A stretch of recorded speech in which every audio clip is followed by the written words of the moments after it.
So Tentacles from 1977 certainly is one of the more different Jaws ripoffs. So 1975's Jaws did spawn countless imitators over the years, but I reckon this one has to be one of the more curious. And the premise of Tentacles is that a giant octopus is picking people off, not only in the ocean itself, but in an added twist, it's also snatching victims near the ocean. One early scene sees a baby snatched from a pram along the coastline. And I reckon perhaps the most notable thing about this movie is all of the actors appearing in the film seem to be in the twilight of their careers. There's John Huston from Chinatown and Battle for the Planet of the Apes.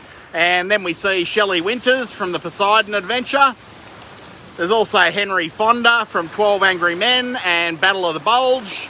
And we also see genre stalwart Claude Atkins from The Curse and Tarantulas, the Deadly Cargo, among many other features.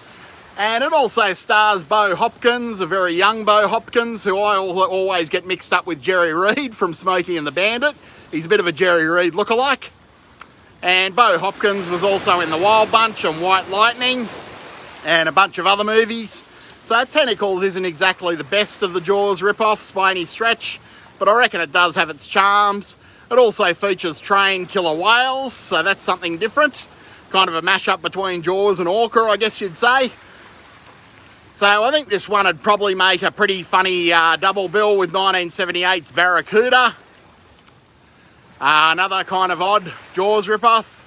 Bit of a short and sweet review, this one. There's not a great deal to say about Tentacles. As I said, it's not exactly the best of the Jaws ripoffs by any stretch of the imagination.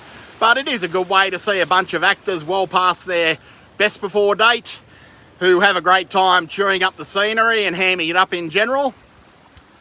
But there were a bunch of these Jaws ripoffs, especially in the 70s and 80s, whether made by Italians or Spanish or Americans. This one was Italian, I believe. There was also Grizzly, there was Squirm, there were a bunch of these Jaws-inspired movies. Which leads me to asking, I guess, what your favourite Jaws ripoff is. Is it Lewis Teague's Alligator or William Girdler's Grizzly? Razorback, perhaps, for Australian viewers. We've all got a favourite Jaws ripoff aside from the originator. Let us know in the comments. And if you are enjoying these videos, I try to upload fairly regularly, so if you want to keep up with what's happening, please like, share and subscribe. Otherwise, till next we meet, take it easy.